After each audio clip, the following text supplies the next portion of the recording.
This is the sixth of a 7-lecture series on Who Wrote the Dead Sea Scroll by Rabbi Lawrence Troster of Kesher, Israel in Westchester, Pennsylvania. And it is December 8th, 2016. And what we're going to do tonight is look at an apocalyptic text, the War Scroll, as it's called. Also called sometimes the war between the sons of light and the sons of darkness. But before we get to the text itself, I wanted to give you a background to it because you've probably heard the term an apocalypse, but you probably not necessarily are really aware of what we're talking about in terms of it as a technical term. So as part of the background to the War Scroll, we have to go further back. We have to go back to the prophets found in the Tanakh. And I'm thinking of first Isaiah, the prophet Joel, the prophet Amos, Obadiah, Malachi. In other words, from the whole period of what is often called the literary prophets, the later prophets, that you have a concept that is in there, which is not in the Torah, which is not in the books of Samuel's and Kings and things like that, known as the Day of the Lord. Yom Adonai. All right? And the Day of the Lord, I've given you a definition here from the Encyclopedia Judaica. Okay? Would somebody like to begin reading? And you don't have to try and do all the brackets with the biblical references. A definite, though undetermined point of time in the future, when God is expected to punish the wicked and justice will triumph. The term Day of the Lord serves as a key word in 9 prophetic passages. And there they are, okay? In others, it appears in some slightly varied form. The prominent feature of these passages is a dramatic sense of doom, underlined by a few characteristic motives such as darkness and wailing. Wailing. Should be wailing, sorry, typo. Yes. The usual message of these prophecies asserts that the day of the Lord is near. Okay, so the day of the Lord is a time when the rights shall be, the righteous will be vindicated and the wicked will be punished. It's very non-specific in some cases, but it appears to be a time when destruction will fall upon the wicked and the world will revert to a time of peace and justice like one had at the Garden of Eden. But it's not a nice thing. In other words, it's a very, very hard thing. It involves plagues. It involves potential wars. But it's a way of saying, okay, enough is enough. There's going to come a time when all the wicked who appear to be prospering, they are going to get punished. And there's a great passage from the book of Amos in chapter 5. And he is responding to people who say, "Oh, I wish the day of the Lord were coming, because things are terrible." And this is what Amos said. "Ah, you who wish for the day of the Lord, why should you want the day of the Lord? It shall be darkness, not light. As if a man should run from a lion and he be attacked by a bear.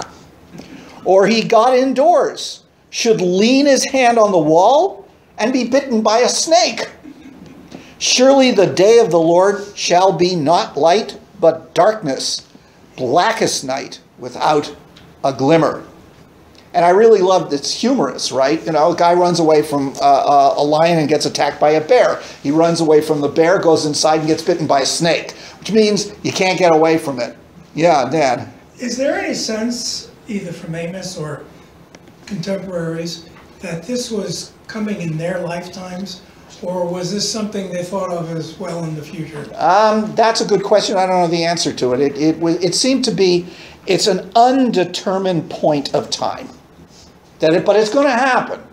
Now, what's fascinating is that what I just read you, which is from chapter 5, verses 18 to 20 of the book of Amos, is then followed by another poem or prophecy where God is speaking and basically saying, you know, sacrifice is no good. I'm not going to accept your sacrifices. But then it says, and this is a very famous line, this is chapter 5, verse 24, but let justice well up like water, righteousness like an unfailing stream. I'm sure you've heard that before, and you think it's a positive image. It's not, at least in my opinion. He is talking about a flood. That just as Noah's flood washed away the wicked, justice is going to wash away the wicked. The problem is, when the flood comes, everything gets carried away. So in other words, justice is not, I mean, you can look at, you could take this in a positive way, because water can also be a positive image, but this kind of occurred to me one day. He's alluding to the Noah flood here. And so Amos is saying the day of the Lord is not a time of sweetness and light. Okay, so that's kind of the earliest layer we're talking about here. Yes? How does this compare to the concepts of Judgment Day and the end of the earth and so forth? Oh, that we're getting to that. This is earlier. In other words, this is like the earliest layer of, because you don't see this in the Torah text. There's no sense that, okay, everything's going to come to an end, you know. Here it is, there's kind of a, it's non-specific, but there's some kind of end coming in which, you know, it's not going to be nice. But in effect, it will restore the balance of the earth to what it's supposed to be. Yeah. So this business about God not wanting sacrifices comes up in Isaiah, comes up here. Yeah. Was this part of a transition period? No, it's just that to the end of sacrifices? No, it wasn't. It was just the idea that most of the sacrifices are hypocritical. In other words, it wasn't saying there shouldn't be sacrifices, but that God is rejecting their sacrifices because they think that the sacrifices will appease God and they don't have to change their behavior. And so the sacrifices are an attempt to manipulate God like a magical spell. And God is saying, forget it. I'm not going to accept it. And there's a famous text of that in Isaiah, which we do for the Haftarah in Yom Kippur, where people say, well, we fasted, so how come things aren't better? And God says, I don't want that kind of fast. Okay? Okay. Yes, Thelma. What is Amos's date in the whole history of the Bible? You mean where does it fall? Yeah. Well, we're talking about prophets from as early as the 8th century BCE. So it's pretty old. It's pretty old. Okay, so what evolves out of this concept of the day of the Lord is the notion of an apocalypse. Okay? Now, what is apocalypse? As you will see in the second paragraph, it comes from the Greek word meaning revelation. So the term, as we use it, comes from the New Testament. The last book of the New Testament is often called the Apocalypse of John, or more commonly known as Revelations. So the word in Greek for revelation or reveal, in the verb sense, is what you see here in Greek. It's apokalypsis. Okay. So what is an apocalypse? Somebody want to read that where it says, term which strictly speaking. Term which strictly speaking denotes the Jewish literature of revelations, which arose after the cessation of prophecy and the Christian writings that derived from this Jewish literature.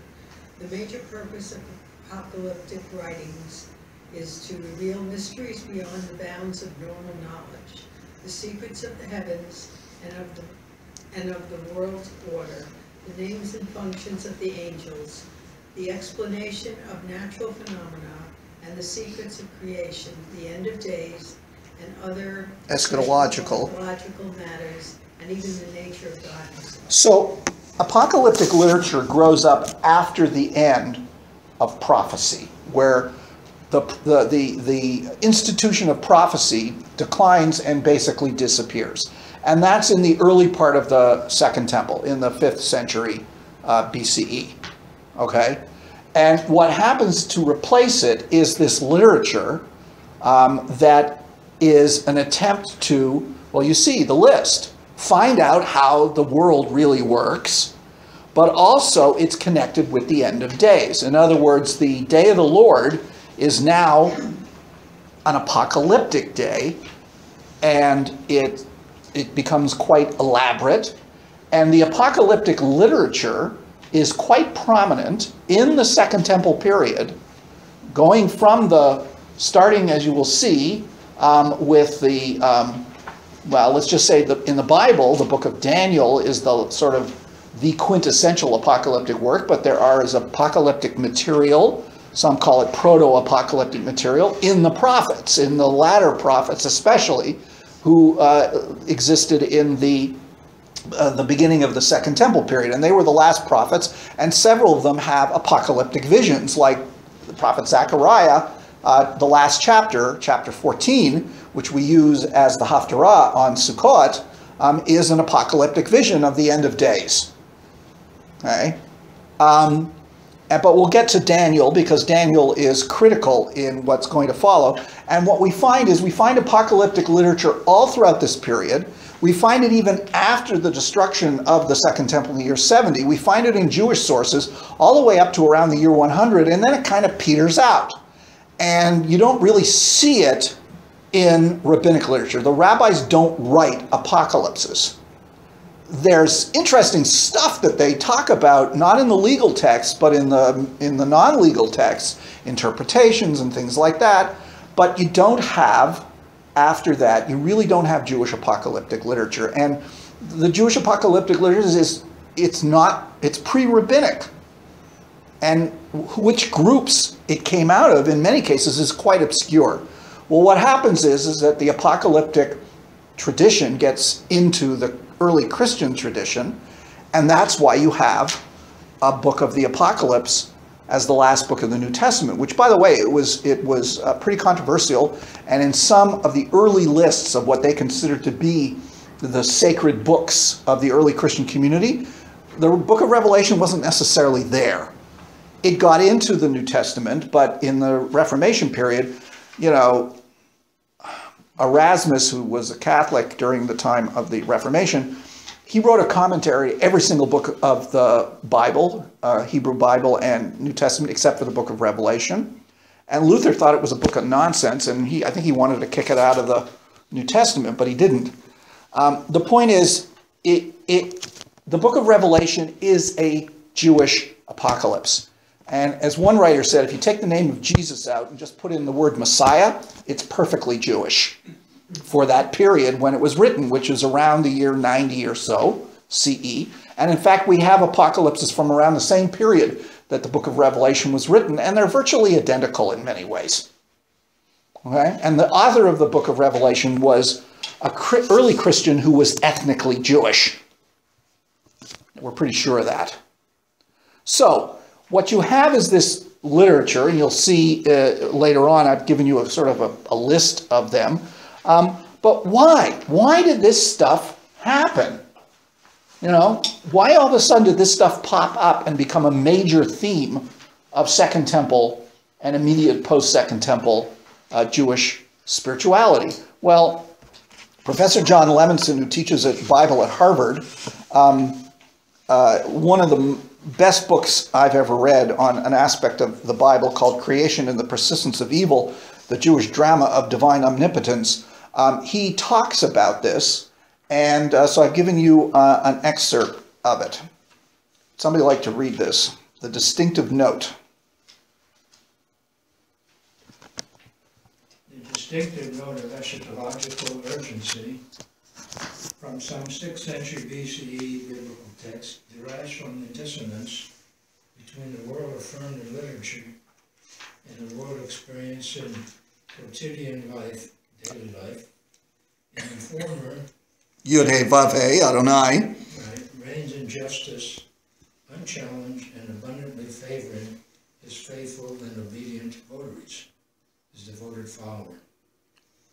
whereas in the latter Israel is a small and threatened people, lacking sovereignty and often even the respect of those who hold her fate in their hands, and fidelity to her religion brings no temporal rewards, but many afflictions.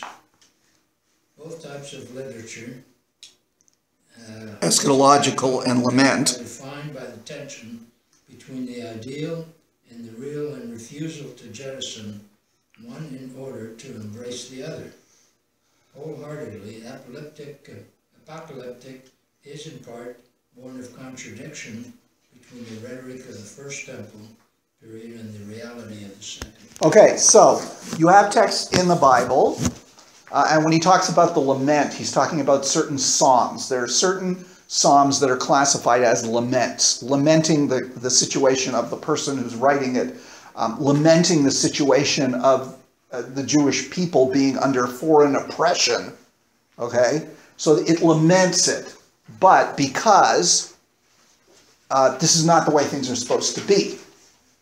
In Psalm 74, for example, the psalmist relates how, God defeated evil in the past. Why aren't you doing it now? So what he's saying is that there are texts in the Bible that assume that God is omnipotent and God is powerful. And these are First Temple period texts for the most part.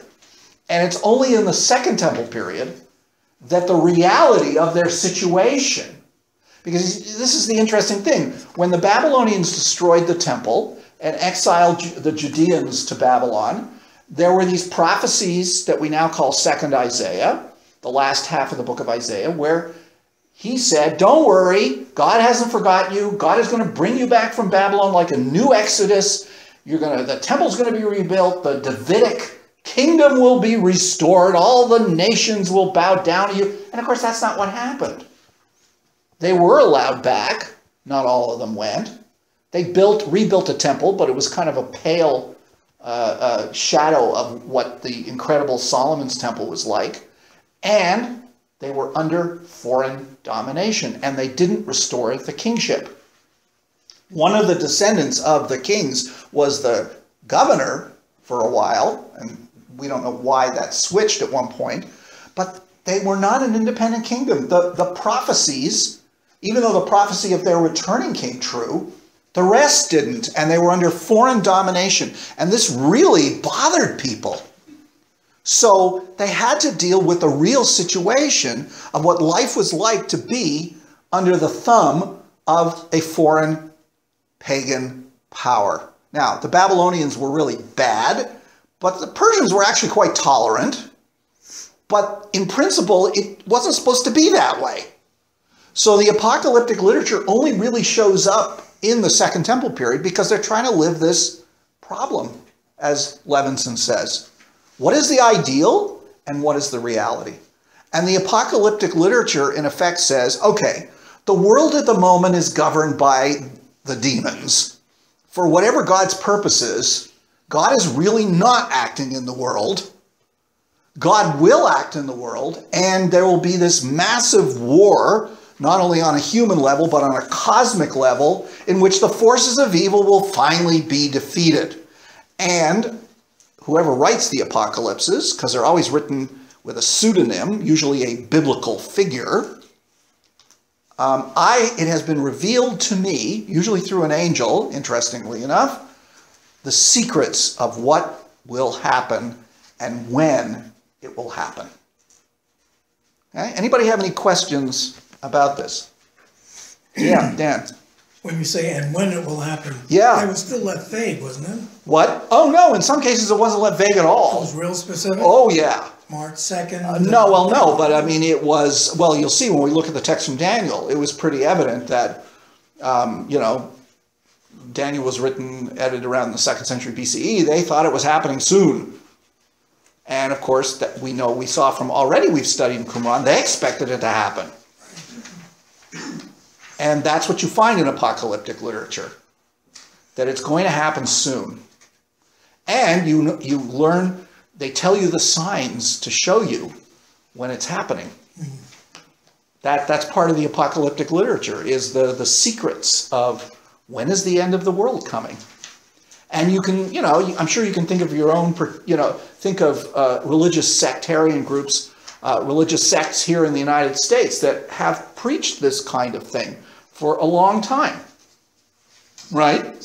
So if they're preaching this, do they give you any suggestions about what to do when that time comes? Well, yeah, there's basically the typical thing is, as we saw with the Dead Sea Scroll community, is we who are part of our group are the elite who will be saved. So if you join us, you will be part of that group. I mean, the Jehovah's Witnesses started in the 19th century. I can't say I'm a big expert on them, but they've been predicting the end of the world several times since then. Okay? And honestly, I don't know enough about them to know how they deal with that, but I do know that they've done that several times. And there are several other groups, various, fundamentalist groups have done the same thing. They will say, we're in the final days, and they will take the old apocalyptic stuff and reinterpret it in terms of modern political events. I mean, the Lubavitcher Rebbe did the same thing in terms of the coming of the Messiah.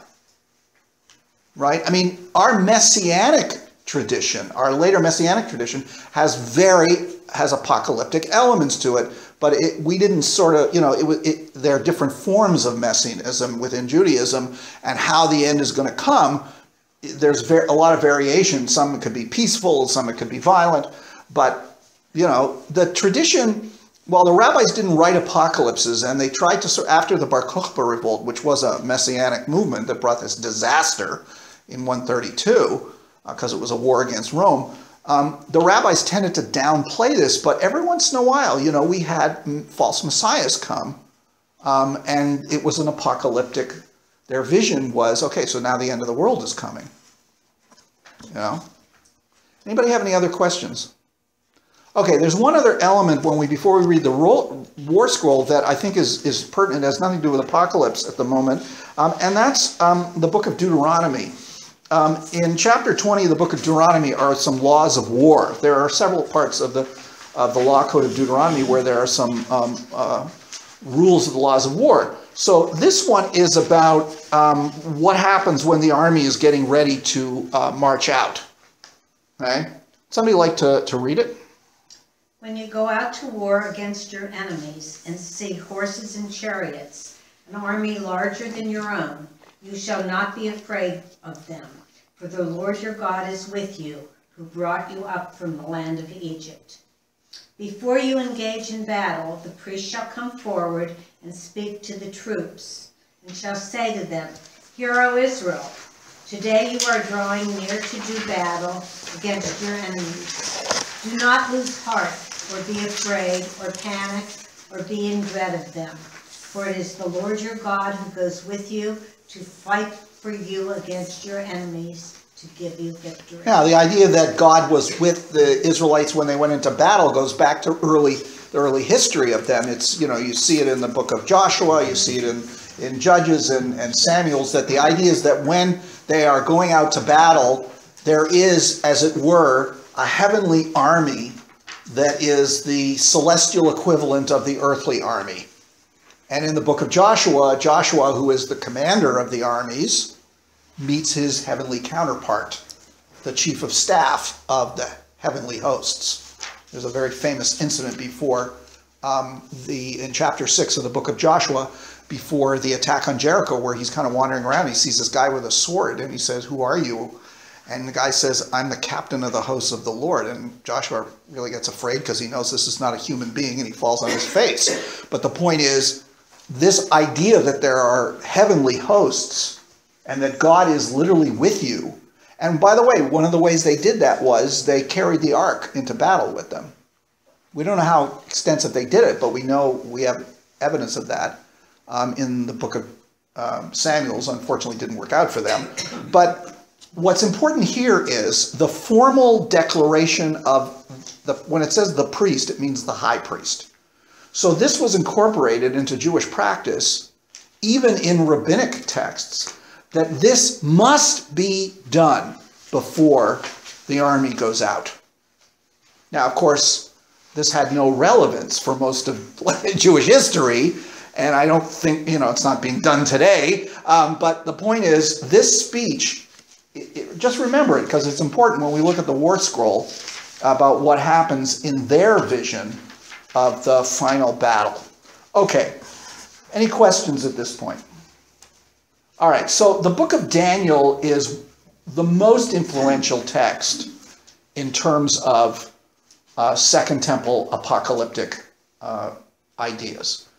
The book of Daniel has two basic parts. The first part of the book of Daniel are a series of stories about Daniel and his friend. And the book takes place after the destruction of the temple, the first temple in 586. So Daniel and his friends are part of the exile in Babylon. And his friends are Shadrach, Meshach, and Abednego. That's their Aramaic names. And so there's a series of short stories, folk tales, about Daniel and his friends, how they keep faith with God and refuse to break Jewish tradition. And even though they're thrown in a fiery furnace, thrown into the lions, God saves them. So these are tales, and I'm using this technically, of religious propaganda written for, or written down, because the folk tales may be fairly old, written down by a group that lived during the time of the persecutions of Antiochus III, in the 160s BCE. This was a group of people who their Hebrew name is the Hasidim, meaning the loyal ones, have no connection with the Hasidim today. They were Jews who refused to follow the orders of Antiochus to cease keeping Jewish tradition. And as a result, they were attacked when they started to fight back. This was before the Maccabees. They didn't fight on Shabbat, so they were attacked on Shabbat. And they are the first recorded religious martyrs in human history. Nobody before this had ever died for their faith, as far as we know. And they become the models for Jewish martyrdom and later Christian martyrdom. And the word martyr Greek means witness. When you bear witness to your faith to the point of death, you become a martyr. So the book of Daniel came out of those circles and was meant as a way of keeping their faith up. So the first part are these tales, written in Aramaic, by the way. And the second half of the book are a series of apocalyptic visions to Daniel. Second half is written in Hebrew, interestingly enough. That Daniel get these visions through an angel. So chapter 7, we're going to look at the first 8 verses and then verses 17 and 18. And then we'll jump to the end of the book, almost the end of the book, the end of chapter 11, the beginning of chapter 12. I mean, you read these things and they're really weird. Okay, there's all kinds of fantastic imagery. But when you look at all subsequent apocalyptic literature, they are all heavily influenced by Daniel, the book of Daniel, the symbolism in the book of Daniel, and, as you will see, the eschatological scheme of history found in Daniel. So the sectarians at Qumran, whenever they came up, whether it was only a couple of decades after the book of Daniel was edited, or it was 50 or 60 years later, they knew the book of Daniel. We found fragments of the book of Daniel. But what's interesting is they had the book of Daniel's final text hadn't been set yet. So there are things that they found at Qumran that are parts of the book of, a different edition of the book of Daniel than what we have now. Yes?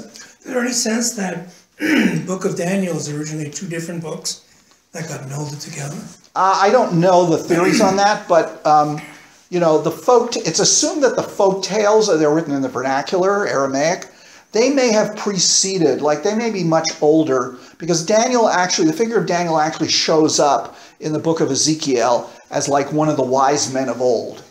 Okay, so he's a kind of folk figure. And so there probably were all these folk tales about him. And so what they did is they took some of those tales and they edited them together, and then the apocalyptic stuff got added on. So I don't know what the compositional history of Daniel is, but it's, you know, it was an evolving text, obviously also because we know from Qumran there were, what we have is not the only edition of it. There was some other, you know, stuff. Okay? So somebody want to start reading this in the first year of King Belshazzar. In the first year of King Belshazzar of Babylon, after he his bed, as he lay in bed, when he wrote down the dream, I, Daniel, saw in my vision by night the four winds of heaven stirring up the great sea, and four great beasts came up out of the sea, different from one another. The first was like a lion and had eagle's wings. Then, as I watched, its wings were cut off, and it was lifted up from the ground and made to stand on 2 feet like a human being, and a human mind was given to it. Another beast appeared, a second one that looked like a bear. It was raised up on one side, and 3 tusks in its mouth among its teeth, and was told, Arise, devour many bodies. After this, as I watched, another appeared, like a leopard. The beast had 4 wings of a bird on its back, and 4 heads, and dominion was given to it. After this, I saw in the visions by night a 4th beast, terrifying and dreadful and exceedingly strong. It had great iron teeth and was devouring, breaking in pieces and stamping what was left with its feet. It was different from all the beasts that preceded it, and it had 10 horns. I was considering the horns when another horn appeared, a little one coming up among them to make room for it. 3 of the earlier horns were plucked by the roots. There were eyes like human eyes in this horn, and a mouth speaking arrogantly. Read the next 2 lines. As for these 4 great beasts. As for these 4 great beasts, 4 kings shall arise out of the earth. But the holy ones of the Most High shall receive the kingdom and possess the kingdom forever and ever. Okay, so what happens in these visions is that Daniel has these really weird visions, and then the angel comes and explains it to him. So there are 4 beasts. The last one is the most terrifying, and it has 10 horns, and then another horn comes up to it. So what are the 4 beasts? They are the 4 kingdoms that have ruled over the house of Israel. And the last beast, the 10 horns represent the 10 Seleucid kings who preceded Antiochus III. All right? And what is this vision telling people? That time is going to end. That the rule of the Seleucids will finally come to an end with this last. Yeah. In other words, there's a scheme to history. There's a divine plan that the Jews have been under these 4 kingdoms, and the last one is the Hellenistic. And before that, they identify, the first one is the Babylonians. The second one, for some reason, they split the Persians and the Medes into 2. I mean, they don't know their history that well. So you have Babylonia, Persia, Media, and the Seleucid kingdom. So this scheme of the 4 kingdoms is one that becomes central to apocalyptic literature. And what it is about, of course, is interpreting who the 4 kingdoms were. And that helps you figure out the time. Because, so you see how this brings meaning to history? History is not just a series of, as somebody said, one damn thing after another. There's a direction, there's a purpose, there's a meaning, and all will become clear. And in the end, they will all, these foreign, just as they all pass from one to the other, the final one will also go. This is essential to apocalyptic ideology. The end of the world is coming, but just not out of the blue. It's part of a pattern. And notice Daniel has these visions. There are dream visions at night. Okay, so at the end of the book of Daniel, you can actually trace, almost exactly when they were talking about. And it would appear that the sort of final, text, the final visions, there's an allusion in the text that many scholars believe is to the Maccabean Revolt. So it's possible that the Maccabean Revolt had started when the final vision because there's a series of these things in the chapters. And it seems that the Maccabean Revolt may have started. I'm a little dubious about that myself. I have a funny feeling, my own sort of response to this is just before that, all this stuff gets said. Okay? The Hasidim, according to the book of Maccabees, did join with the Hasmoneans to be part of the revolt, but eventually they broke with them later on, because as soon as the temple was restored to Jewish control and had been purified, that was all they were interested in, and stopping the persecutions. They were not interested in, political independence, whereas the Maccabees were. Okay, so let's take a look at this. This is the end of chapter 11 and the beginning of chapter 12. And 12 still goes on for a bit, but this is what's going to happen. Go ahead. Somebody want to read it? Is this the very end of the page you're talking about? It starts as at the time of the end.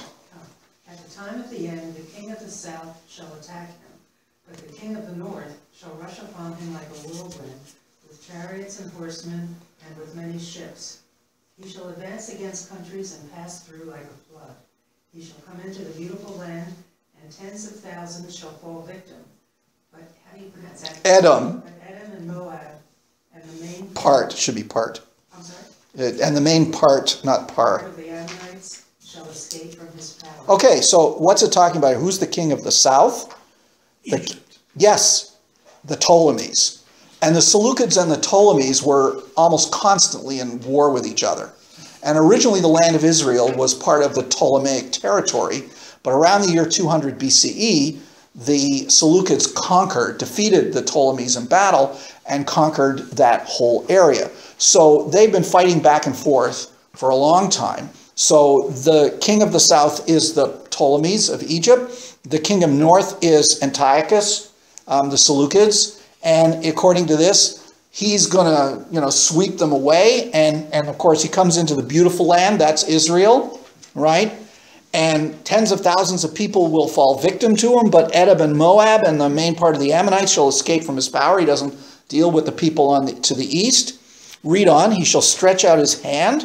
He shall stretch out his hand against the countries, and the land of Egypt shall not escape.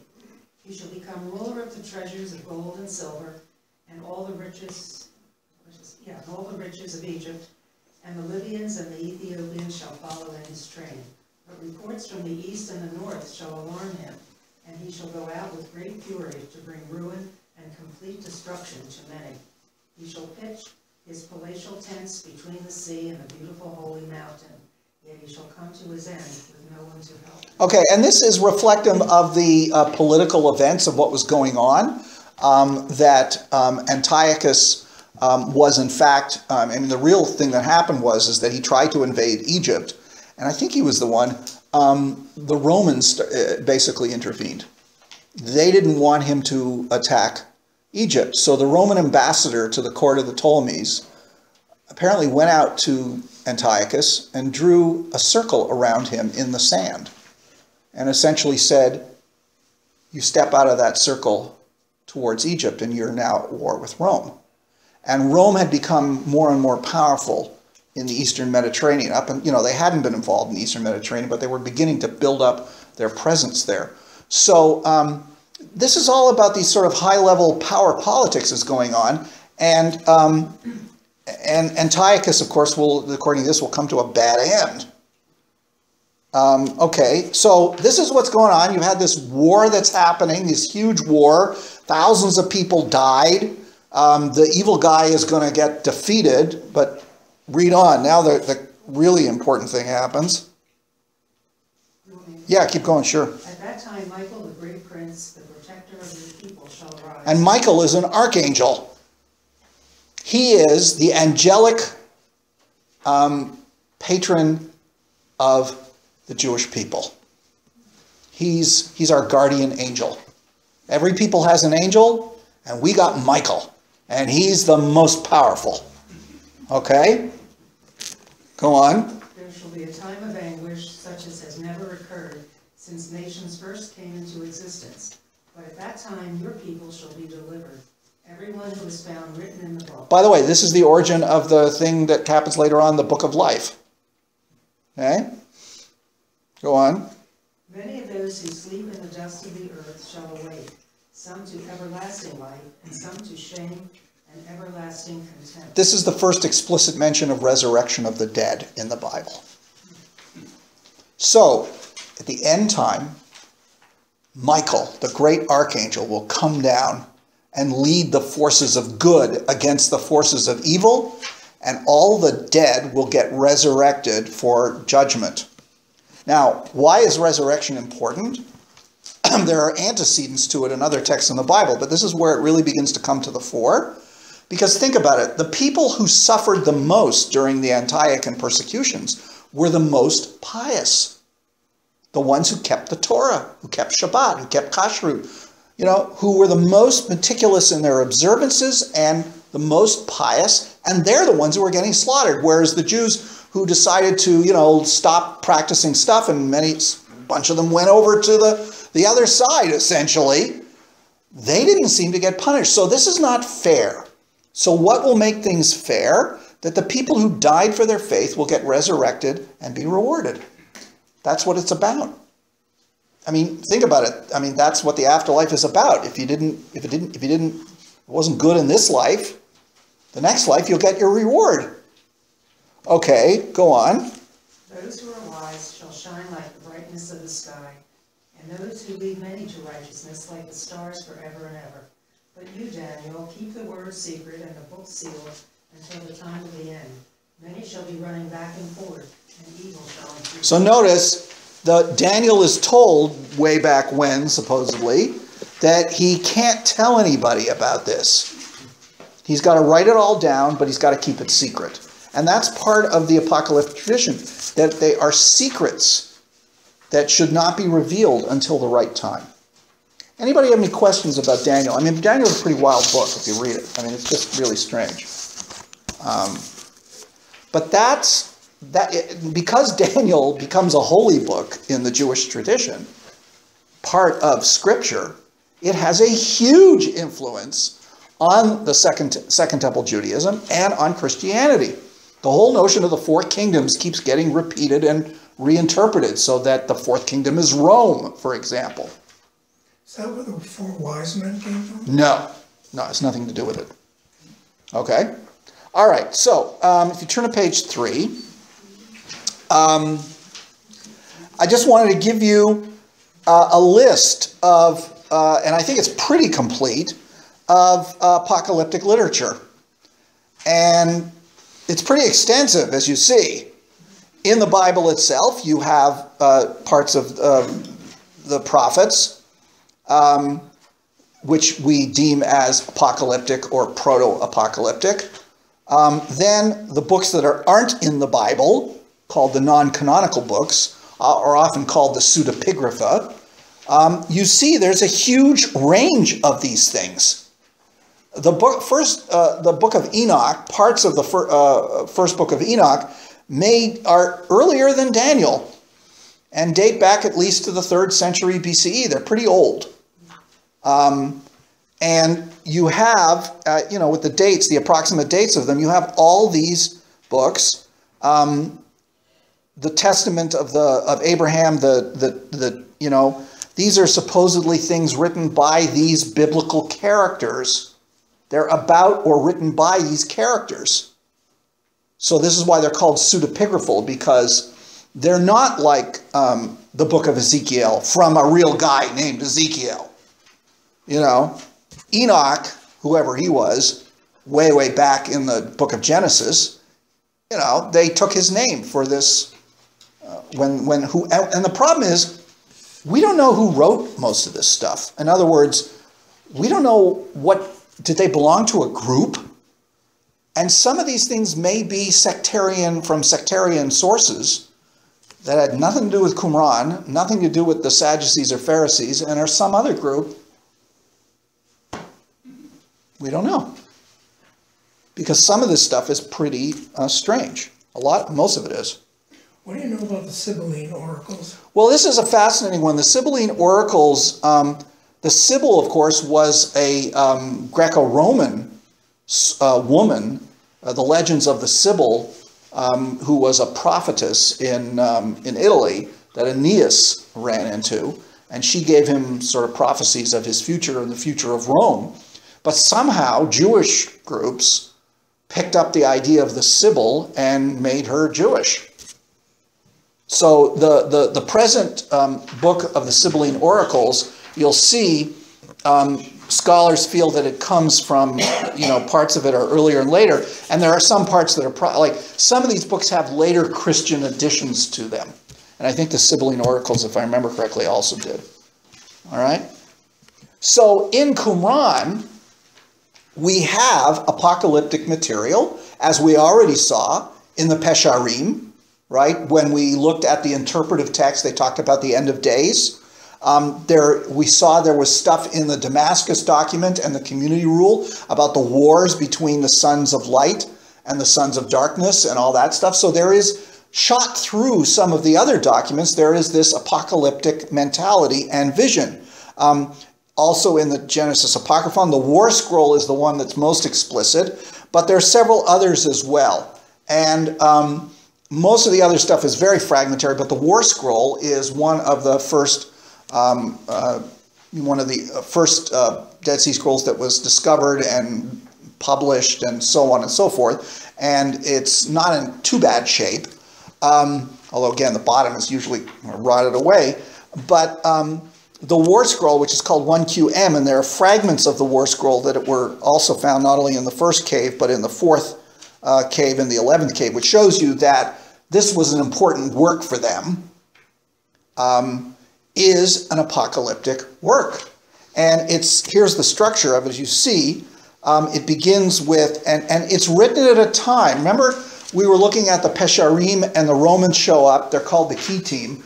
But the Jews are not at war with the Romans. And the Pesharim is referring to a time before the Romans had conquered the land of Israel and incorporated Judea into the Roman Empire.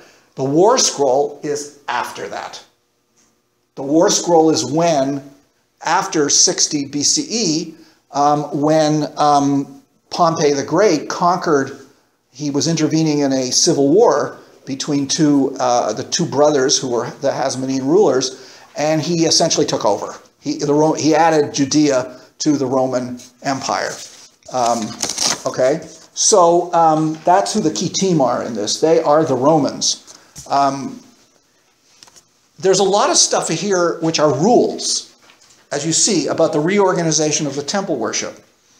The war is apparently going to last 40 years, according to the War Scroll. They are meticulous in talking about the trumpets. Now, in the Torah, there are laws about, there are trumpets that are golden trumpets that were used in the temple service. Okay? This takes off on that. And if you turn over, they talk about the standards, the weapons, the movements, the disposition of the cavalry, the age of the soldiers, the camp, the duties of the priests. Okay, then there's a bunch of liturgy, hymns that are supposed to be recited before they go into battle and after they win. So there's a lot of fascinating material here. And one of the questions that people have looked at is, okay, there's a lot of description of military equipment and formations here. So we know a lot about ancient warfare and ancient military equipment. Both the Greeks, the Hellenistic formations, the phalanx, and the Roman legion, which had a different formation. And what the Greek soldiers wore was different than what the Roman soldiers wore later on. So, can you tell from the equipment discussed here when this book was written? Two theories. Some say that the equipment reflects Hellenistic military equipment and formations. Vermes believes that it's Roman. And this helps you to date it, because if it's Hellenistic, it's before 60 BCE. If it's Roman, it's afterwards. And Vermes believes that when you look at the kind of armor they talk about, for example, the cavalry in the Roman army had shin guards, greaves. The cavalry in the Hellenistic armies did not. And this, this one says they have these. And numerous other things, just the formation of how the troops were to be formatted. The author of the War Scroll, or authors, because it may have gone through several editors, knew enough about the Roman army to be able to describe it pretty well, what they were, and applied it to the armies of the sons of light. So that would put it after 60. Any questions about this before we actually start reading the thing itself? Okay, so there are 19 columns. We're going to read some of the beginning and the end. Whenever you see a bolded Roman numeral, that's the column number. Yeah, Dan. This was not supposed to be secret, right? Well, it was part of, remember, it was part of the groups, the Qumran groups. Like Daniel was. Well, except that where Daniel was not written by them and obviously started getting wide currency, very likely they saw this as something that only their group should read. I mean, otherwise, why didn't we find other copies of it? Right. So it was part of their own particular sectarian works, which they did want to keep secret. If we saw in the community rule, they're not supposed to show this stuff to anybody else. But within that group, they all shared it. Well, I imagine that after you got your initiation, yeah, sure. Because there were so many, it's obvious there were several. We found, as I said, a half a dozen fragments of copies of it. So it was a book they, must have studied. Okay. Would somebody like to begin reading it for the master? For the master, the rule of war on the unleashing of the attack of the sons of light against the company of the sons of darkness, the army of Belial, that's Satan, okay.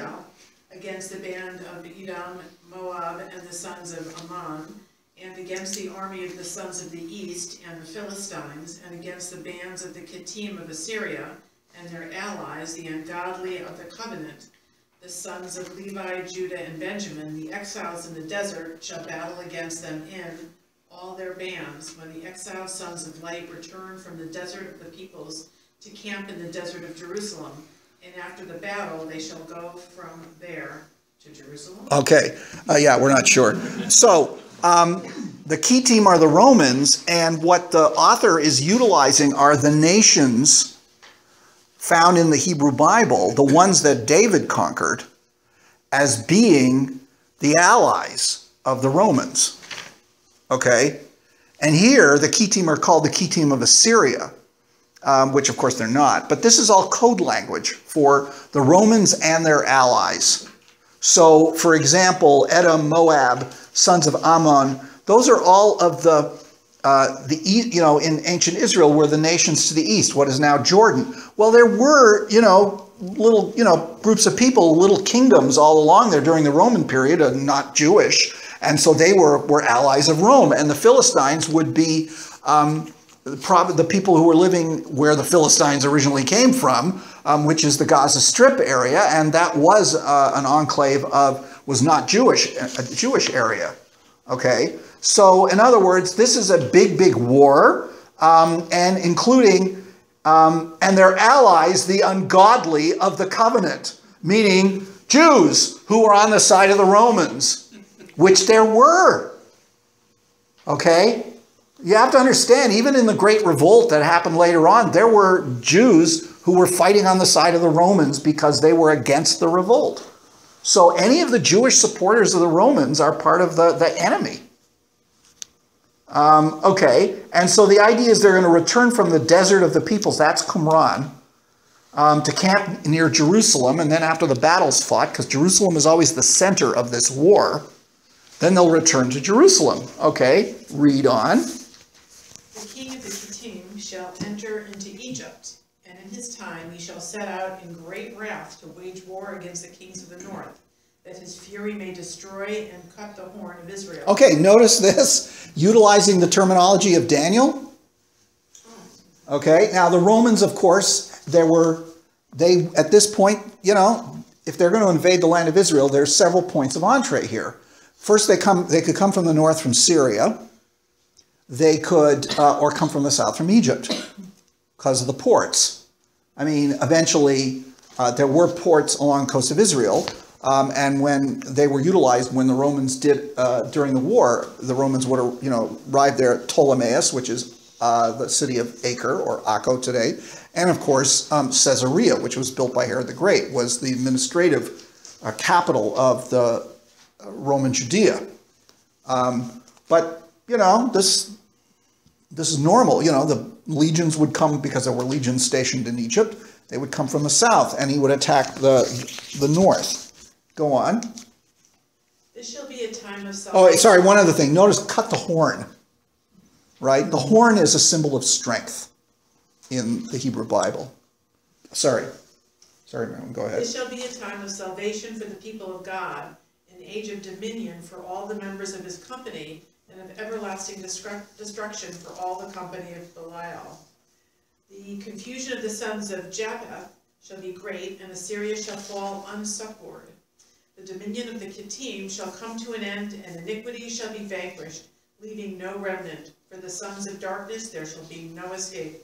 The sons of righteousness shall shine over all the ends of the earth. They shall go on shining until all the seasons of darkness are consumed, and at the season appointed by God, his exalted greatness shall shine eternally to the peace, blessing, glory, joy, and long life of all the sons of light. Now, what's interesting here is that I think Assyria, in this case, may refer to the only big empire that existed aside from the Romans was the Persians, and that the Persians and the Romans like fought for hundreds of years. I mean, there were times of peace and times of war, but it was like that they were the only empire big enough to challenge the Roman Empire, and it only came to an end with the Muslim conquest. By the way, when the two kingdoms, the Byzantines and I think the Sassanids, had in the time we're talking about, they were called the Parthians.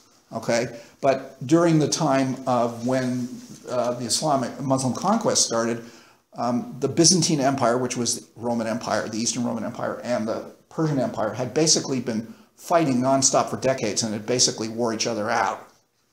It was one of the reasons why the Muslims were so able to easily conquer the whole of the Middle East and the Persian Empire and everything else in a relatively short period of time. So I think here Assyria probably refers to the Parthians, that somehow they're involved, but they get defeated too. Okay? But notice, it's this final battle in which the sons of light triumph. Okay, somebody want to read on the day when the Kittim fall? On the day when the Kittim fall, there shall be battle and terrible carnage before the God of Israel, for that shall be the day appointed from ancient times for the battle of destruction of the sons of darkness. Notice, appointed from ancient times. This is the prophecies of Daniel. The day of the Lord is sort of swept into this idea. This has been known since ancient times. There's going to be this thing. Go on. At that time, the assembly of gods and the hosts of men shall battle, causing great carnage. On the day of calamity, the sons of light shall battle with the company of darkness, amid the shouts of a mighty multitude and the clamor of gods and men, to make manifest the might of God. And it shall be a time of great tribulation for the people which God shall redeem. Of all its afflictions, none shall be as this, from its sudden beginning until its end in eternal redemption. Now, who are the gods here? I think it's referring to like demonic forces. Okay. All right, go on. On the day of their battle against the Kittim, they shall set out for carnage. In 3 lots shall the sons of light brace themselves in battle to strike down iniquity, and in 3 lots shall Belial's host gird itself to thrust back the company of God. And when the hearts of the detachments of foot soldiers faint, then shall the might of God fortify the hearts of the sons of light. And with the 7th lot, the mighty hand of God shall bring down the army of Belial and all the angels of his kingdom and all the members of his company in everlasting destruction. So this is not just an earthly battle, this is a cosmic battle. And the battle will take 7 stages. That's what it means by the lots. There'll be 7 stages to the battle, but at the end of it, God will come in to bring the final destruction. Anybody have any questions or comments at this point? Pretty wild stuff, eh? But you can, you know, there's people like, all you have to do is go on the internet and punch in a few things and you're going to see all kinds of stuff about people interpreting the events of the world history and connecting it up to the book of Daniel and connecting it up to the book of Revelation and all kinds of, it goes on to this day. Goes on to this day. Not so much in the Jewish world, but certainly in the Christian fundamentalist world, this is really important stuff for them. They want to try and explain, like these people did way back when, that the world is not just a series of random events, but there is a plan. There is a purpose. There is a direction that will bring ultimate salvation. Okay, so we'll skip to the end. We'll do a little more before we stop tonight. We'll finish the rest of it next week. This is from column 13. So this is after the battle, okay, when they're talking about it. But there's a series of things that the priests come forward and they do these hymns and stuff, just like from the book of Deuteronomy. They are giving speeches and stuff before the army. So it's not just an army, it's a sacred army. Somebody like to begin where it says the high priest. The high priest shall come, and his brethren, the priests and the Levites, and all the elders of the army shall be with him, and standing they shall bless Should be the God. the God of Israel, and all his works of truth, and shall execrate Belial there, and all the spirits of his company. Speaking, they shall say, Blessed be the Lord of Israel for all his holy purpose, and for his works of truth.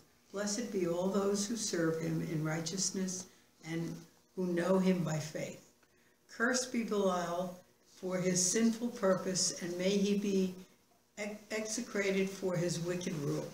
Cursed be all the spirits of his company for their ungodly purpose, and may they be execrated for all their service of uncleanness.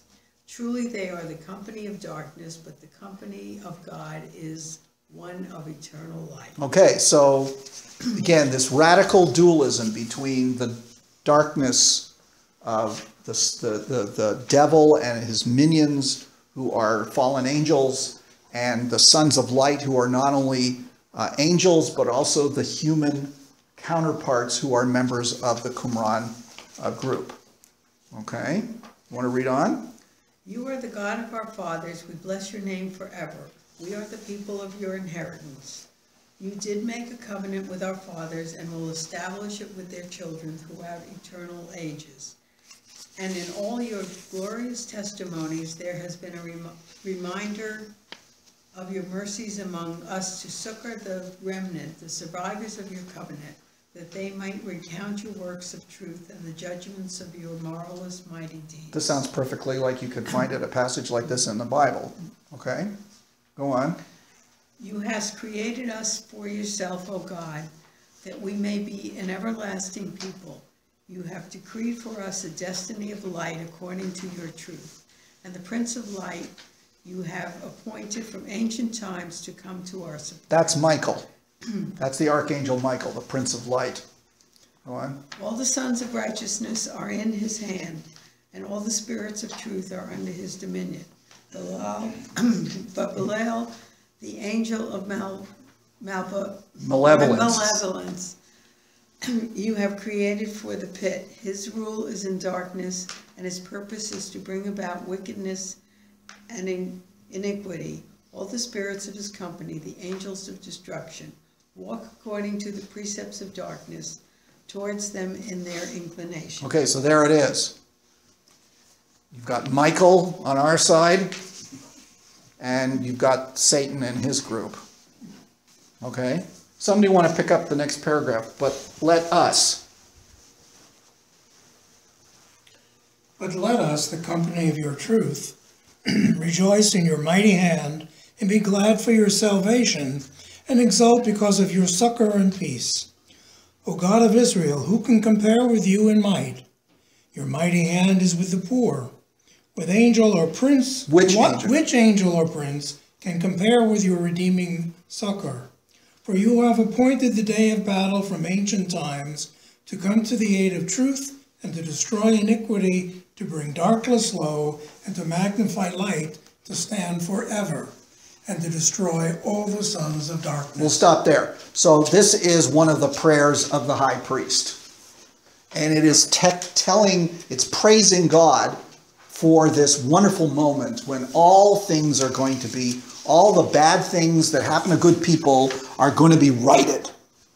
And the righteous will be protected by the great forces of good from heaven, led by Michael, the archangel, and the forces of evil and the devil, both in heaven and in this world, will be finally defeated. This is the apocalypse. And they really thought it was going to happen soon. And the agents of the evil in this world were not only the Jews who they didn't like, their fellow Jews who they thought were damned, essentially, but the Romans, right? They are the earthly equivalents of the demons of darkness, and they will get crushed. Yeah. In the ruins of Qumran and the caves, were there any artifacts indicating that they actually were preparing for war? No, but we did find that they found artifacts of Roman military attack. Okay? And we do know that, again, assuming the Qumran people were Essenes, we know the Essenes were part of the rebellion. So they saw this as the final battle. And we know that very likely some of them were at Masada, because there have been some texts there that have been found that are texts that were also found in Qumran. So we know that the main group of people at Masada were Sicarii, a Jewish terrorist group, but it would seem that maybe some people escaped the destruction of Qumran and made their way to Masada, because it's not that far away, relatively speaking. We just don't know. But we know that one of the Essenes was on the sort of the council of the commanders of the rebellion in the latter part of it. So it's very likely that the Essenes, seeing this as the final battle, joined forces with the other groups, like the Zealots, and were part of the war. And one of the reasons why the Romans probably wiped them out. Okay. All right, so next week will be our last class. We'll finish the War Scroll, because I think it's worth taking a look at seeing what they've done. And then the final topic will be what is how is the Qumran literature led to our better understanding of the beginnings of Christianity and the beginning of Rabbinic Judaism. It's a very interesting area, because when the scrolls were first found, there was all kinds of speculation about, was John the Baptist the teacher of righteousness? Was Jesus the teacher of righteousness? I mean, this was before they were able to definitively date this stuff. But there is, there are some very interesting parallels between the early Christians, or Jesus followers, and some of the things that we find in Qumran. The question then we also have to ask is, the rabbis were later, they were from the Pharisees, who were like one of the enemies of this group. Does it tell us anything about early Rabbinic Judaism, this material at Qumran? So that's how we're going to finish. Okay?